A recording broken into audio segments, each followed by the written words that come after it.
عزیز طالب علم on line study میں میں آپ کو خوش آمدید کہتا ہوں۔ میں پروفیسر عبدالغفور خان آپ کو خوش آمدید کہتا ہوں آن لائن اسٹڈی میں۔ آج کا ہمارا ٹاپک ہے پاکستان کے سیاسی نظام میں بیوروکریسی کا کردار۔ پاکستان میں 1947 سے لے کر آج تک بیوروکریسی سیاست میں انوالو رہی ہے۔ حکومتوں کا تختہ الٹنا، بیوروکریسی چاہے عوامی بیوروکریسی ہو یا ملٹری بیوروکریسی ہو، دونوں کا کوئی نہ کوئی رول ہوتا ہے۔ 1947 قائد اعظم کی وفات کے بعد خواجہ ناظم الدین کو گورنر جنرل کے عہدے پر بٹھایا گیا۔ لیاقت علی خان کو پاکستان کا وزیر اعظم بنایا گیا۔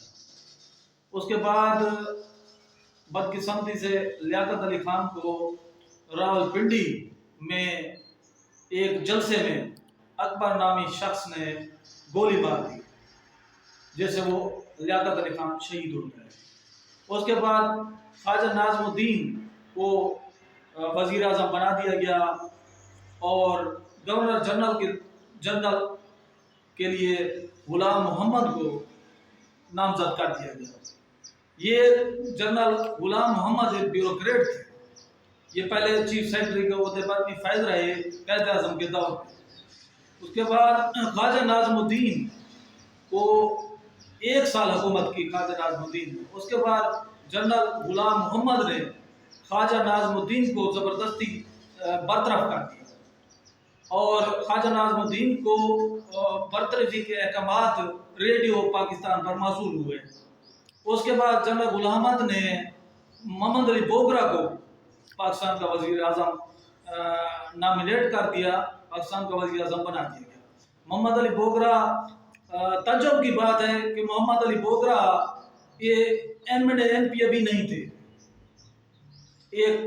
امریکہ میں ایک سفیر تھے، تو اس کو وزیر اعظم بنا دیا گیا۔ عجیب و غریب طریقے سے حکومتیں چلائی گئی۔ بیوروکریسی نے اپنے طاقت اور اسٹیبلشمنٹ نے اپنی طاقت کا مظاہرہ کرتے ہوئے عوامی نمائندوں کی حکومتیں ختم کرتے ہیں۔ اس کے بعد محمد علی بوگرا، اس نے بھی 1 سال حکومت کی۔ محمد علی بوگرا کے بعد اس کو بھی برطرف کر دیا اور اس کے بعد چودھری محمد علی کو وزیر اعظم بنا دیا گیا۔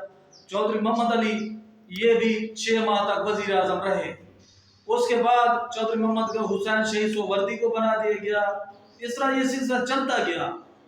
تو انڈیا کی طرف سے ایک بات اس کے روی شاستری وزیر اعظم نے کہی تھی کہ ہم اتنے عرصے میں اپنی دھوتی بھی نہیں بدلتے جتنے عرصے پاکستان میں وزیر اعظم تبدیل کر دیے جاتے ہیں۔ بالآخر 1958 میں اسکندر مرزا نے جنرل ایوب خان کو مارشل لا لگانے کا مشورہ دیا۔ 1958 میں جنرل ایوب خان نے مارشل لا لگایا۔ جنرل ایوب خان نے عوامی حکومت کا تختہ الٹ دیا۔ اس کے بعد ایوب خان کے مارشل لا، ایوب خان نے تقریباً 13 سال حکومت کی۔